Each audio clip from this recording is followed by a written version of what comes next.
琪和他妈妈到山上去，发生一件事情很稀奇。他们遇到一只黄色的小野猫，跟着他们不离去。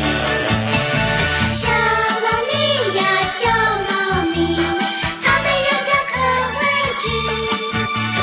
小猫咪呀，小猫咪，没期待它回家去。我叫它叮当猫呀，叮当猫，叮叮当当叮当猫。